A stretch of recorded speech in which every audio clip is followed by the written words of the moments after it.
9시 20분서부터 쭉 앉아 있었습니다. 근데 그 다양한 순서들을 통해서 어떻게 그렇게 다 하나님을 만난 귀한 경험들을 하셨는지 굉장히 여기 잘 왔다 그런 생각 들고요. 또 부럽다 그런 생각도 들었습니다. 고맙습니다, 정말. 근데 저 남자 수석 집사님 어디 가셨습니까? 박 집사님.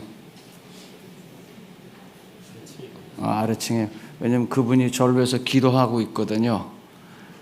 제가 전에 섬기던 교회는 한 가지 문화가 있는데 아마 이 교회도 그런 게 잘 되는 것 같습니다.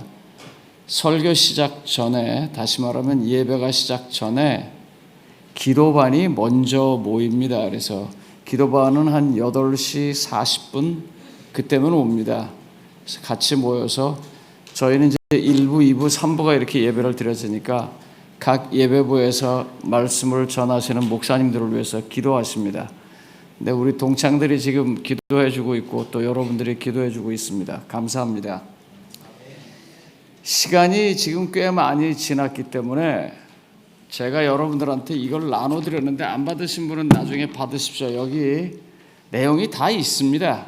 그냥 보시면 됩니다. 그래서 제가 성경처를 찾거나 뭐 그런 거 하지 않냐고 시간을 보내서 평상시에 여러분들 끝나는 시간에 제가 끝나도록 하겠습니다. 그 저희 여쭤봤는데 목사님이 저한테 정확하게 말씀을 안 하신 것 같아요. 목사님 정말 12시 반에 끝나셨어요? 12시 반에 넘어가죠. 아, 그래요? 여러분들 믿음이 되게 좋으시네요. 미국 같으면 12시 넘어서 설교가 이렇게 진행되면 그냥 일어나서 나가십니다. 그냥. 한번 그 단상에 서서 열렬하게 박수를 받아본 적이 있습니다. 제가 참 잊지 못할 기억입니다.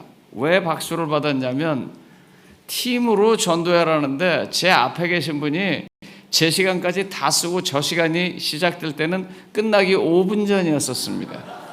7시에 시작해서 9시에 끝나는데 이분이 8시 55분에 끝을 냈어요. 근데 제가 올라왔단 말입니다. 제가 어떻게 해야 좋을지 모르겠어요. 그래서 올라와서 다 같이 기도하시겠습니다. 이렇게 말하니까 교인들이 우레와 같은 박수를 쳤습니다. 그래서 박수 받고 기도하고 끝난 기억이 있습니다. 많은 분들이 저한테 설교 참 잘한다 그럽니다. 근데 그 말의 뜻을 저는 이렇게 해석하고 있습니다. 당신 참 설교 짧게 한다 그렇게요. 이것도 사실입니다. 오늘 그리 가보도록 하겠습니다. 혹시 오늘 설교 제목이 뭔 줄 보셨습니까? 이게 무슨 말입니까? 여러분들의 구글이나 AI에다 물어보시면 금세 답이 나옵니다. 중용에 있는 말입니다. 소독, 천유, 대덕, 돈화. 그냥 간단하게 설명하면 작은 덕은 시내처럼 흐르지만 큰 덕은 그 시내처럼 흐르는 모든 것들을 다 포함해서 덕이 만들고자 하는 그 화, 변화를 돈독하게 만든다 그 말입니다. 얼마 전에 저희 교회로부터 교단이라고 말해야겠죠. 잘못됐으니까 떠나겠다라고 대대적으로 광고를 하고 가신 분이 한 분 계십니다. 제가 그분의 이름을 말하지 않겠습니다. 한다고 해서 모를 것도 아니고 안 한다고 해서 알 것도 아니니까 그냥 하겠습니다. 그래서 그분이 미국 신문에다가 이제 당신이 재림교회를 떠나야 하는 이유에 대해서 쭉 써놓고 떠났습니다. 많은 분들이 거기에 대해서 물었습니다. 제가 별로 대답하지 않았어요. 죄송합니다. 잠깐만요. 그리고 제가 그 신문을 제가 아는 분한테 보여줬습니다. 그분은 교회 별로 다니는 분이 아니었고 재림교회도 잘 모르시는 분이었었습니다. 제가 그걸 보면서 당신은 이걸 어떻게 생각합니까? 그랬더니 이분이 그걸 이렇게 읽어보더니 이렇게 말해요. 목사님, 제가 목사님한테 이 꼰대는 묻지도 않는 얘기를 자꾸 하는 게 꼰대입니다. 근데 팁을 하나 드리겠습니다. 제가 꼰대니까 어쩔 수 없습니다. 설교를 정말 잘 하시고 싶으시면요, 설교를 이렇게 다 적어가지고 저 적은 원고를 장로님이나 선교회장님한테 드리면 별로 도움이 안 됩니다. 근데 교회 처음 나오신 분, 아니면 교회 안 나오시는 분을 갖다 줘보세요. 그리고 읽어보라고 한번 해보세요. 그 다음에 그분에게 피드백을 받아보십시오. 그래서 그 피드백대로 고치면 그건 명설교가 됩니다. 정말입니다. 전 여러 번 그렇게 했습니다. 왜냐하면 우리는 이미 우리가 가지고 있는 어떤 특정한 틀에 박혀 있습니다. 다 사용하는 언어도 그렇고요, 생각도 그래서 우리는 다 괜찮은데요, 정말 처음 온 사람은 무슨 말인지 하나도 모릅니다. 그거. 그런데 그 처음 온 사람도 듣고 이해하고 감동해 가면 그건 최고의 설교입니다. 맞습니다. 근데 이제 제가 그분한테 그걸 줬더니 그분이 그걸 이렇게 읽더니 이분이 누구냐고 그래요. 그래서 뭐 이런 분이 하나 있다고. 그러면서 제가 이렇게 말했어요. 당신 같으면 따라가겠냐 그랬어요. 그랬더니 이분이 저를 이렇게 하더니 이런 분을 왜 따라갑니까? 그래요. 그래서 아주 의외의 대답이었었어요. 그래서 왜요? 그랬더니 이분이 이렇게 말하는 것입니다. 자기가 소속된 집단을 오랫동안 있다가 떠나면서 이렇게 가차없이 비판하는 사람 정도의 품성이라면 제가 별로 볼 게 없죠. 그런데 제 마음이 두렵다 하는 생각이 드는 거예요. 그렇게 보는 눈이 무서운 것입니다. 뭐예요? 큰 것을 보는 사람들은요, 보는 게 다른 거예요.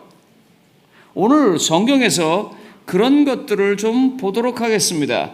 제가 어떻게 이게 빠졌는지 모르겠습니다. 사도행전 11장 17절에 보면 이렇게 말합니다. 베드로가 고넬료에게 침례를 주면서 성령께서 임하시고 성령께서 말씀하시고 성령께서 감동하셔서 성령께서 역사하심으로 방언까지 하는 그 사람을 내가 어떻게 침례를 주지 말란 말이야? 이방인이라 할지라도. 그렇게 말합니다. 대능교회 성도님 여러분, 우리가 지경을 넘어서 어디로 가십니까? 사랑의 불시착으로 이북 땅에 내리실 거예요? 이 대목에선 웃으셔야 되는데 웃으면 텔레비 본게 될까 봐 참으셨죠 지금. 우리는 지경을 넘어서 은혜의 강가로 가는데 어제 함께한 시간 통해서 우리가 뭘 배웠습니까? 은혜의 강가까지 저희가 갔습니까? 아니면 누가 끌고 갔습니까? 하나님께서 우리를 끌고 갔습니다. 오늘 이 안식일교 시간에 잠깐 나온 히스토리 채널에 나온 것입니다. 모세가 이스라엘 백성들을 데리고 홍해를 건너갈 때 하나님께서 끌고 가는 것입니다. 안 가려고 그러고 두려워하고 우리를 여기서 왜 이렇게 죽게 만드냐고 하는데 상대방 쪽은 어둠으로 만들어 놓으시고, 출애굽기 12장서부터 14장에 나오는 얘기입니다. 앞은 환하게 만드시고 그 다음에 바람으로 홍해를 가르시고 마른 땅을 보이게 한 다음에 건너가게 합니다. 우리가요, 은혜의 강까지 가는 것도 하나님의 은혜입니다. 우리가 가는 것이 아닙니다. 그런데 이제 그와 같은 일을 역사 속에서 보이기 위해서 베드로가 기도하는데 뭐가 내려옵니다. 뭐가 내려왔어요? 요즘 말로 말하면요, 랍스타가 내려오고 왕새우가 내려오고 삼겹살이 내려온 거예요. 네, 이런 거 먹어본 적 없습니다. 하나님께서 뭐라고 말씀하시냐면 왜 그걸 네가 결정하느냐 그래요. 내가 깨끗하다고 하는 걸 왜 네가 자꾸 더럽다고 그러냐. 그리고 그와 같은 계시를 3번 보고 난 다음에 소리가 나더니 고넬료 집안에서 사람이 온 것입니다. 그리고 따라가서 고넬료 집안을 성경 공부를 가르치고 거기서 일어나는 하나님의 역사를 통해서 고넬료가 방언하는 모습을 봅니다. 다시 말하면 하나님의 성령이 오순절날 자기들에게 임했던 것처럼 그들에게도 임하는 것을 보게 되는 것입니다. 다시 말하면요, 하나님이 유대인과 지금 예수 그리스도를 받아들인 그 이방인을 똑같이 취급하는 것을 본 것입니다. 은혜의 강가로 넘어가는 사람들의 특징 중에 하나는 무엇이냐면 자기가 어떻게 할 수 없어요. 그냥 어쩔 수 없어요. 그냥 가는 거예요. 내가 가려고 가는 것도 아니고 그냥 가는 거예요. 아주 오래전에 여기에 뭐가 있었냐면 서울 개방대학이 있었습니다. 아시죠? 서울 공대의 한 부분입니다. 그곳에서 교수직을 맡고 있는 한 청년이 저한테 전화를 했습니다. 목사님, 전 신학을 하고 목회자가 되고 싶습니다. 목사님과 함께 일하고 싶습니다. 그분은 서울대학을 나왔고 굉장히 공부를 잘하는 학생이었기 때문에 제가 말렸습니다. 오지 말라고요. 아마 지금 물어봐도 저는 또 말릴 겁니다. 그때 이분이 그래요. 아니, 내가 목사를 한다는데 목사가 왜 말립니까? 그래요. 그래서 제가 그랬어요. 다 목사를 하면 누가 서울공대에서 전도하냐고. 그때 그분이 이렇게 말했습니다. 저도 그 목사님 말에 동의합니다. 하지만 제가 견딜 수가 없습니다. 복음을 전해야 하고 목사로 살아야 한다고 하는 하나님의 이 누름을 내가 견딜 수가 없습니다. 그래서 저는 가야 합니다. 제가 그 얘기를 듣고 그때 오라 그랬습니다. 그리고 그분이 와서 목사님이 되셨고 대학에서 교수님으로 은퇴하신 하계상 목사입니다. 엘렌 화이트는 이런 얘기를 합니다. 만일 우리가 그리스도께서 주시는 의의 옷을 입고 당신의 내재하시는 성령의 기쁨으로 충만케 되면 우리는 우리가 가지고 있는 평화를 감추어 둘 수가 없다 그랬어요. 지경을 넘어가는 사람들은요, 하나님의 성령이 우리에게 크게 감동하셔서 그 감동 때문에 그냥 막 끌려가는 것입니다. 그냥 막 저항을 해도 어쩔 수가 없어요. 가는 거예요. 제가 애석하게 이 장면을요, 교회에서 잘 못 보고 피라미드 판매하는 사람들에게서 봅니다. 근데 이 이유를 모르겠어요. 소위 네트워킹 판매라고 하는 그런 일에 가입하시는 분들은요, 어디 앉기만 하면 어떻게 해요? 이게 얼마나 좋은다고 빠바바바바바고 나와요. 그냥 좀 말려도 그냥 나와요. 전 크리스천들이 그렇게 되어야 한다고 생각합니다. 예수 그리스도가 내 안에 들어온 것이 너무 좋고 예수님을 만난 게 너무 좋아서 입만 열면 나가야 하는 것입니다. 제가 여기 나의 고민, 나의 결론, 안식일과 하나님이라고 써놨습니다. 이제 여러분들이 받으신 그 페이퍼에 있는 내용인데, 제가 목회자로서 제일 힘들었던 것은 침례를 주는 일이었었습니다. 많이 줄 때는 1년에 100명도 침례를 주는데 줄 때마다 괴로웠어요. 목사님도 아마 같이 느꼈을 거라고 제가 감히도 말해봅니다.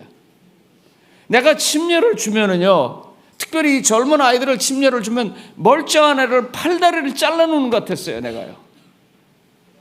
내 마음이었었어요. 그게.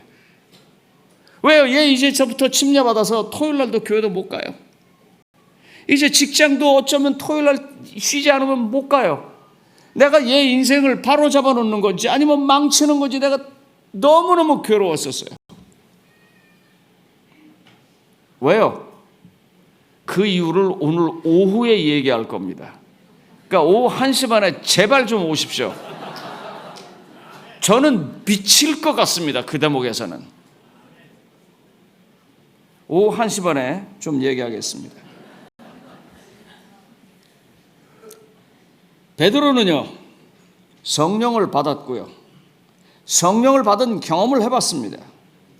그리고 난 다음에 자기와 전혀 다른 사람도 그렇게 하는 것을 보고 어쩔 수 없이 넘어갑니다. 자기가 옛날에 알고 있었던 그 유태의 여러 가지 문화들, 종교의 여러 가지 형식들, 그런 것들이 소위 말하는 소덕천유라는 것을 깨달은 것입니다. 그것도 틀리는 거 아니에요. 그것도 좋은 거예요. 그러나 큰 그림에서 볼 때 그저 작은 것 하나라는 것을 깨달은 것입니다. 하나님의 사랑이 유대인이든 이방인이든 한껏 상관없이 임하시면서 그들을 붙잡는 것을 보았습니다.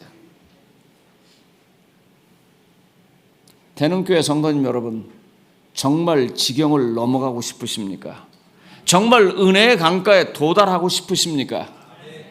그러면 나와 좀 다른 사람들을 받아주시기 바랍니다. 여기서 안식일교회 왕국을 세우고 싶으시면 그렇게 하십시오. 그러면 아마 여기서 한 5, 60명 더 늘어나고 태능교회 운명은 끝날 것입니다. 그러나 여기서 하나님의 은혜로 그 은혜의 강가에 가보겠다고 결심하시면요, 우리의 성장은 끝도 없고 한도 없을 것입니다. 제가 조금 아는 척을 하겠습니다. 여기서 보통 교회를 이렇게 분류합니다. 소형교회, 중형교회, 그리고 대형교회 이렇게 분류합니다.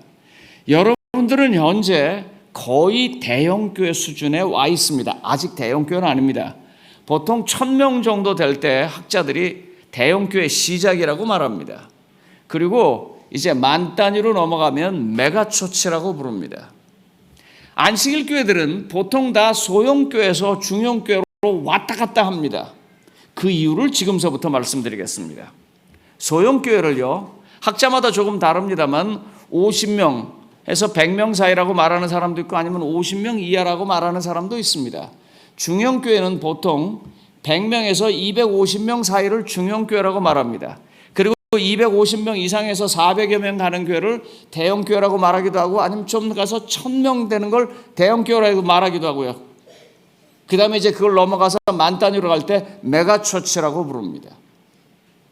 그런데 이 소형교회가 아주 묘한 특징을 가지고 있습니다.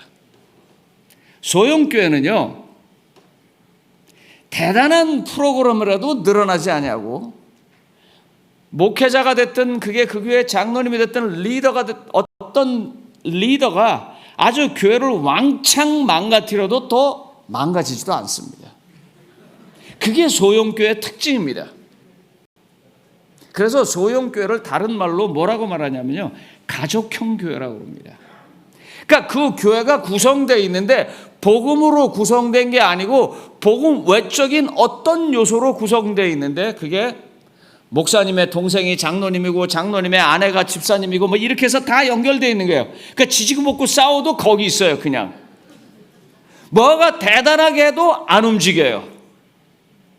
그러다 거기서 이제 중형교회로 가기 시작할 때 어떻게 해서 중형교회로 가냐면 그 교회가 아주 따뜻하기 시작합니다. 가장 좋은 예는 아마 1980년대 중화동 교회일 겁니다. 제가 그때 그곳에 담임 목사였었어요. 가니까 처음에 교인이 한 60여 명 됐습니다. 그런데 성윤재 장로님이라고 하는 정말 걸출한 리더가 있었습니다. 이 장로님은요, 토요일 저녁이면 교인들한테 방문을 쭉 가고 난 다음에 우리 집에 가자 그래요. 엄밀하게 말하면 그 장로님보다 그 장로님 사모님이 훨씬 더 위대한 분이셨습니다. 그래서 교인들이 가요. 그리고 그 집에서 저녁을 다 같이 먹고 웃고 떠들고 헤어집니다. 그러니까 교인들이 교회 오는 게 너무 좋은 거예요. 왜요? 예배드리죠. 말씀 좋죠. 그 다음에 다 하고 난 다음에 방문 다니니까 신나죠. 그러고 난 다음에 마지막으로 그 장로님 집에서 따뜻한 밥을 얻어먹고 가는 그때 너무 행복해요. 그러니까 처음에요 60몇 명 하다가 나중에는 200명까지 되는 거예요. 이제는 저녁이 힘겹습니다. 그 따뜻한 그것 가지고 갈 수 있는 맥시멈입니다. 여기서 이제 학자들이 중형교회는 오래 가지 않는다고 그래요. 중형교회는 항상 둘 중 안에 하나의 길로 간다고 합니다. 한 길은 뭐냐면 대형교회로 가는 길, 한 길은 다시 소형교회로 가는 길. 그 이유가 이것입니다. 이제 한 200여 명 되기 시작하면서부터는 무슨 일이 일어나냐면요, 교인들끼리 서로 잘 모릅니다. 목사님네 교회 교인들이 서로 잘 아십니까? 아니면 잘 모르십니까? 잘 모를 겁니다. 네. 왜냐하면 지금 잘 알 수 있는 숫자에 넘어섰어요. 이 교회가요. 사람 머리가 한 250명 이 정도 되면요, 더 입력이 안 돼요. 그래서 서로 잘 몰라요. 그런데 이제 이 현상을 어떻게 해석하실지 여러분 한번 좀 보십시오. 자, 여기 A라는 집사님이 계십니다. 그 집사님이 딱 들어왔는데 교회 싹 들어와 보니까 저기 장로님 오셨네. 저 집사님 오셨네. 아이고 누구 아들 왔네. 이런 교회입니까? 아니면 딱 왔는데 아는 사람도 있는데 모르는 사람도 꽤 있어요. 그 모르는 사람도 꽤 있는 게 여러분들 불편하세요? 아니면 가슴이 막 뛰고 기분이 좋으세요? 재림교회, 아니 소용교회 특징이 뭐냐면 모르는 사람 있으면 불편해요. 왜 내가 모르는 사람이 교회에 있지? 그래가지고 가서 어떻게 해요? 제발 이 짓 하지 말라고 얘기하는 거예요. 자, 여기 앞에 집사님이 처음 오신 분이라 내가 몰라요. 그럼 가갖고 안녕하세요 그래놓고 뭐라고 말하죠? 어디서 오셨어요? 그래요. Why? 왜 그래요? 그러니까 이분이 지도 모르고 나도 모르는데 갑자기 어디서 오셨어요? 하니까는 이렇게 물어야 합니다. 아유, 환영합니다. 저는 누구입니다. 전 강남에 사는데 여기 왔어요. 아니면 묵동에 사는데 여기 왔어요. 그렇게 얘기를 하면 보통 사람들이 다 어떻게 해요? 예, 저는 누군데요? 저는 공릉동에서 왔어요. 이러는데 어디서 왔어요? 네가 뭐야? 그런데 그 이유가 뭐냐면 이 소용교회 모두를 다 알아야 편안한 이 멘탈리티, 그게 그렇게 말해버린 거예요. 그런데 이 멘탈리티가 바뀌어서 대형교회로 가게 되면 모르는 사람이 있는 게 당연한 거예요. 어디서 또 새로운 구도자가 왔는 모양이다. 아니면 어디서 새로운 신자가 왔는 모양이다. 이렇게 생각하는 거예요. 그러니까 그 자연스러운데 그렇게 못해요.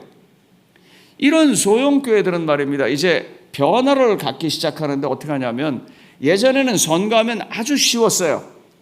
왜요? 수석장로님은 제일 나이 많으신 김장로님이 하는 거고, 재문은 우리 교회에서 정직하다가 소문난 그 집사님이 하는 거고, 뭐 선교회장은 그 양반 뭐 맨날 방문 잘하니까 그 양반이 하는 거고, 그 다음에 교회 오락부장 하면 그 까부는 그 청년 시키면 되지. 이게 소형교회의 특징입니다. 그런데 이제 이 소형교회가 중형교회가 되면서 대형교회로 가려면 이제 생각을 하기 시작해요. 우리가 방향이 뭐냐? 그래서 뭘 정해요? 교회 이 무슨 스테이트먼트라고 그래요? 목사님 그걸요? 예? 미션 스테이트먼트를 정해. 사명 진술서로. 그래서 태는 교회는 뭐 하는 교회다? 이게 딱 정해야 돼요. 여기 이렇게 적어놨잖아요. 이런 교회다.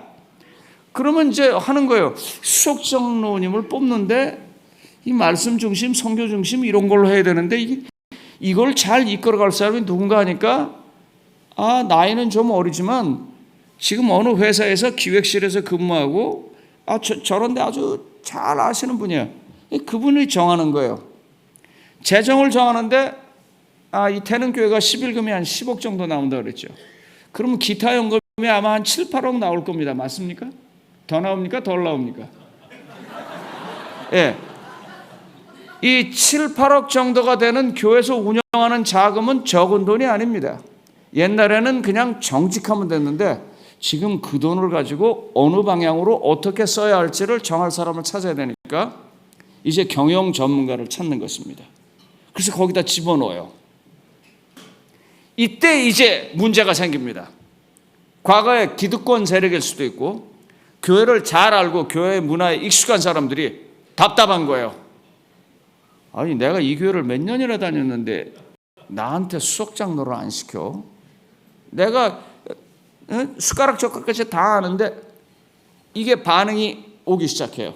이때 이 반응을 잘 해결하고, 다시 말하면 그걸 우리가 뭐라고 말하냐면 이 책에서는 교회 성장하기 위해서는 뭐라고 말하냐면 코퍼레이트 베이스라고 그래요. 어떤 회사가 기업이 운영하는 것처럼 체제를 바꿔놓기 시작할 때 중형교회는 대형교회로 간다고 합니다. 굉장히 아픔이 필요해요. 굉장히 양보하는 게 필요해요. 다시 말하면 지경을 넘어가는 게 필요해요. 내가 교회 오래 다녔지만 그래도 내가 교회에서 정말 헌금도 많이 내고 그랬지만 이게 앞으로는 이렇게 움직여야 되니까 저 젊은이가 선교회장을 맡아야 돼.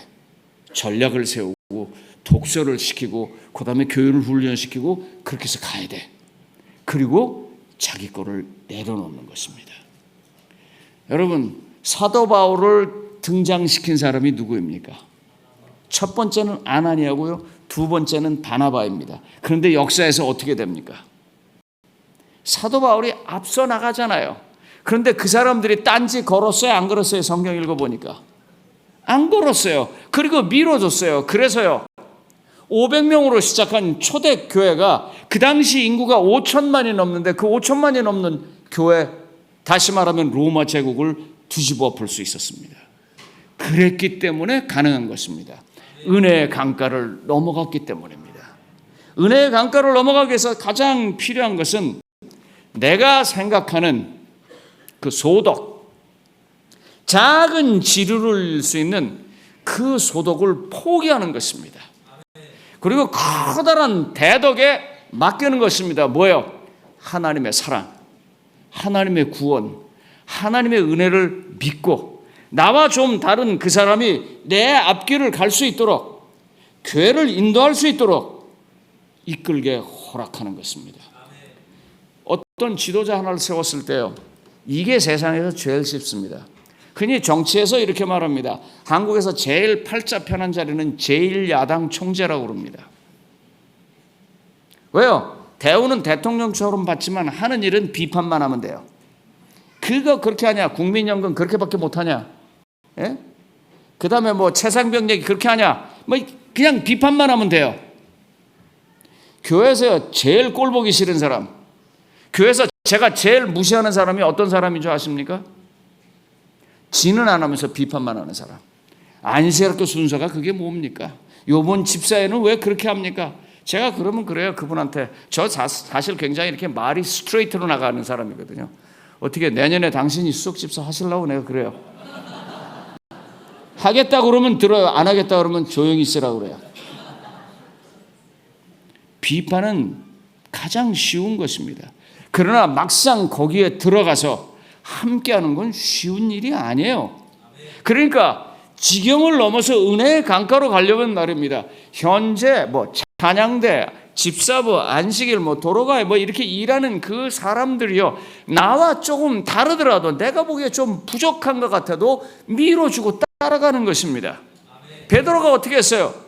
유대인인데 고넬료라는 그 백부장을 찾아가는 것입니다.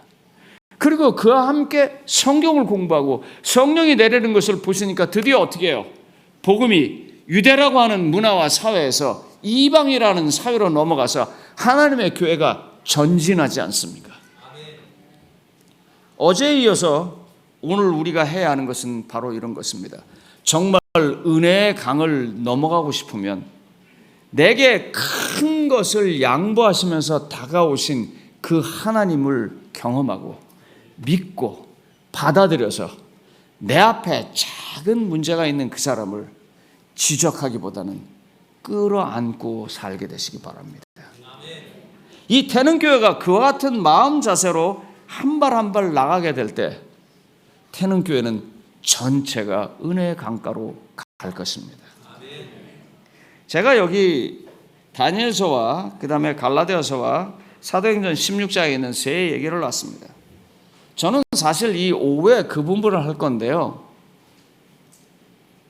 다니엘서를 공부하셨을 때 여러분 머릿속에서 가장 많이 남고 오랫동안 남은 게 뭡니까? 한번 얘기해 보세요. 작은 뿔, 예. 짐승, 숫자 2300주야. 만약에요, 제가 여러분들에게 그 시험을 보고 여러분들이 그렇게 썼다면 다 제가 F를 줬을 거예요.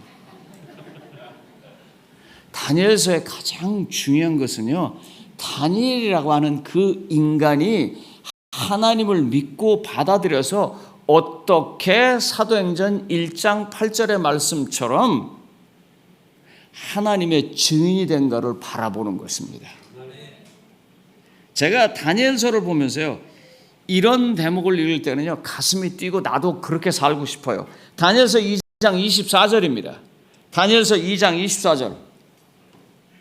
그러나 다니엘서 2장 24절, 이에 다니엘은 왕이 바벨론 지혜자들을 죽이라 명령한 아리옥에게 가서 그에게 이같이 이르되 제가 까만 걸로 쳐놨어요. 뭐라 그랬어요?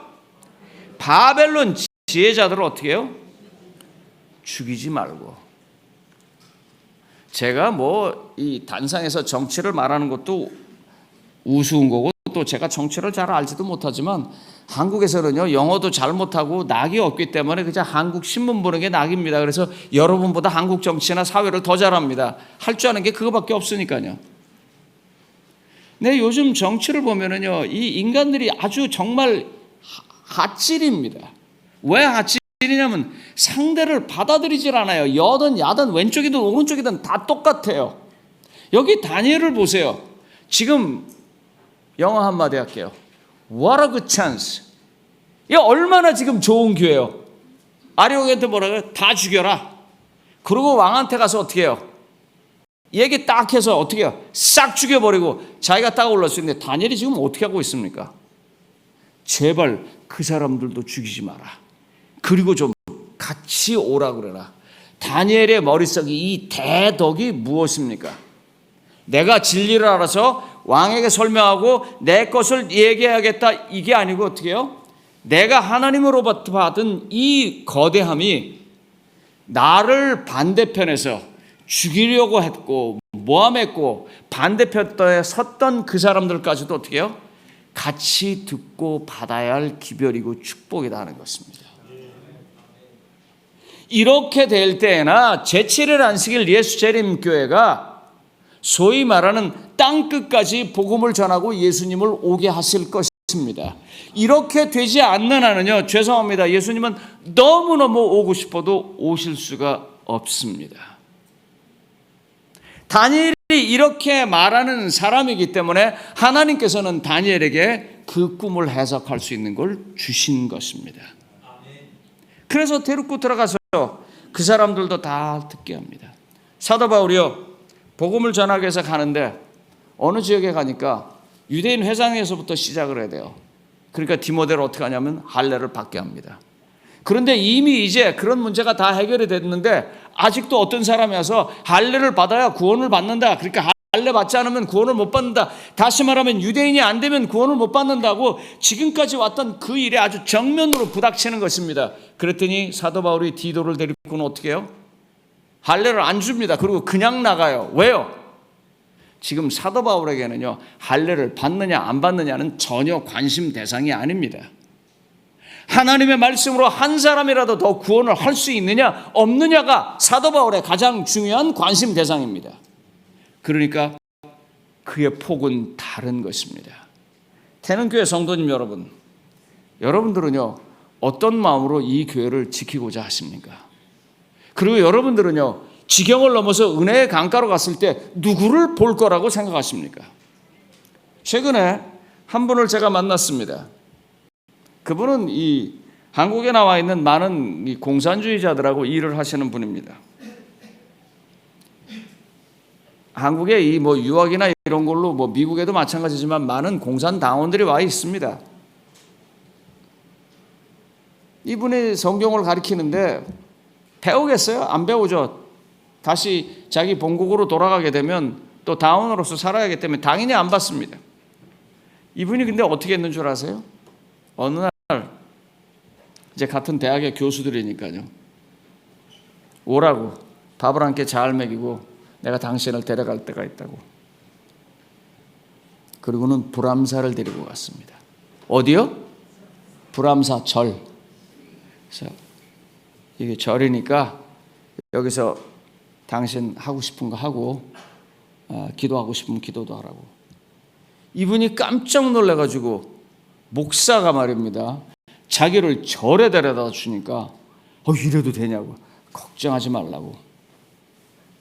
이분이 거기 들어가서 향도 피고 기도도 하고 자기 나름대로 다 했습니다. 그럴 때까지 목사님은 밖에서 기다려줬어요. 다 기다리고 난 다음에 그분이 내왔습니다. 너무너무 고맙다고 그러면서 그동안 성경을 그렇게 가르치려고 해도 마음의 문을 안 열었는데 마음의 문을 열고 이야기하기 시작하는 것입니다.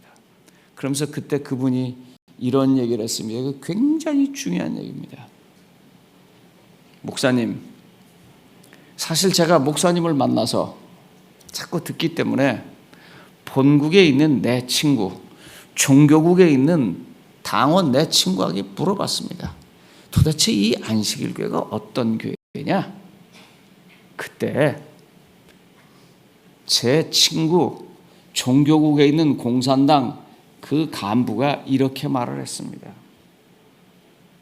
기독교라고 불리우는 종교 중에서 예수를 믿는다고 하는 사람들 중에서 그 교회가 가장 괜찮은 교회다.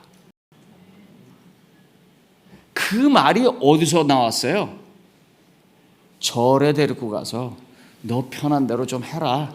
나 그렇게 해줄 수 있어 하는 마음의 문을 열어서 품기 시작할 때 했습니다. 여러분 제발 장로교인, 감리교인, 천주교인, 예수 안 믿는 사람 그런 사람 쫓아다니면서 안식일이 토요일인데 어쩔 거야 이러지 마세요.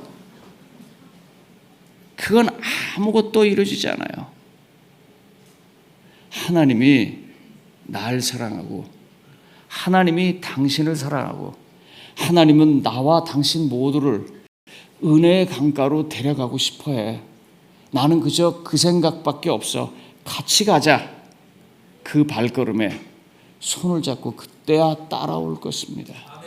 성도님 여러분, 태능교회 성도님 여러분, 간절하게 부탁드립니다. 내가 도대체 왜 이 지경을 넘어서 은혜의 강가로 왔는지 한번 좀 생각을 해보십시오.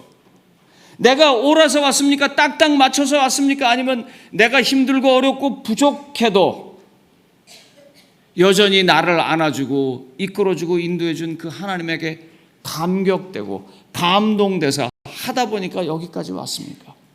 내가 그렇게 왔다면 내 주변에 있는 사람도 분명히 같은 길로 갈 거예요.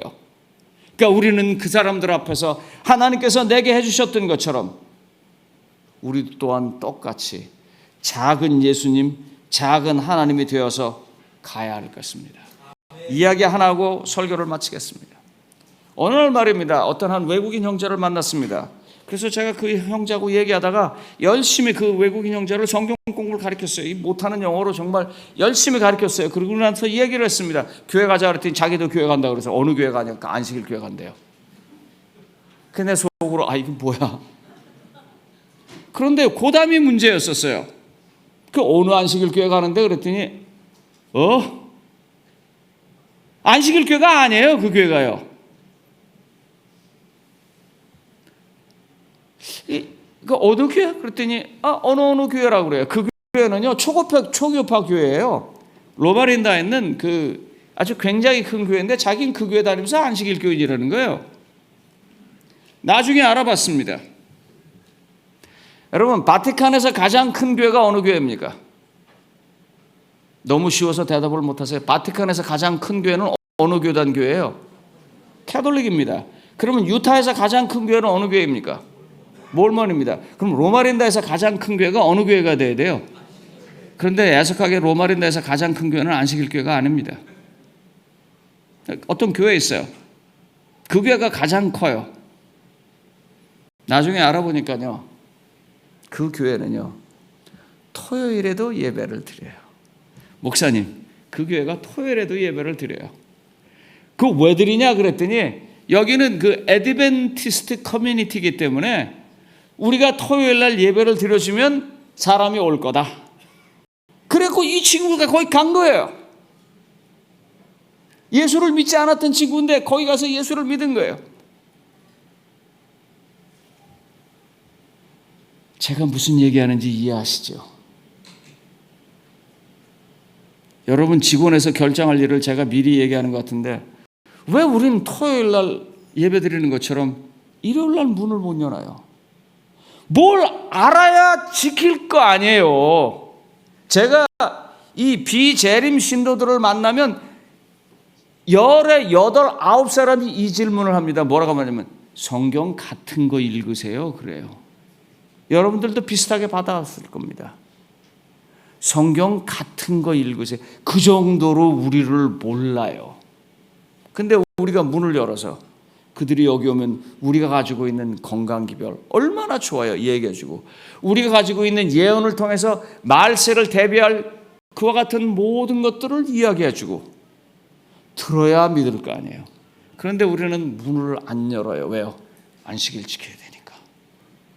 안식일 지키는 것과 일요일 날 문 여는 것에 무슨 문제가 되나요, 그게? 전도회 일요일 날 하시면 안 돼요? 전도회 일요일 날 11시에 하면 안 돼요? 꼭 전도회는 월화수목금토에서 저녁 7시에 해야 돼요? 그런데 우리가 넘어가지 않아요. 하나님께서 그렇게 넘어오셔서 우리를 그렇게 구원을 해줬는데도 우리는 이 자리에서 넘어가려고 하지 않아요. 태능교회 성도님 여러분, 은혜의 강가로 가시고 싶으시다면, 지경을 넘어서 은혜의 강가로 가시고 싶다면 내가 가지고 있는 이 작은 것을 포기하고 대덕돈화, 큰 덕을 가지고 이루어야 할 변화를 돈독하게 하는 그런 분들이 되시기를 바랍니다. 그래서 베드로가 고넬료에 가서 침례를 주고 성령께서 임하시면서 드디어 유대아 내 제한되어 있던 그리스도의 교회는 이방으로 나간 것입니다. 이 태능교회를 통해서 서주한 지역의 많은 사람들이 드디어 이방으로 넘어가는 복음 사역자들처럼 넘어가게 되시길 바라고 말씀을 마치겠습니다.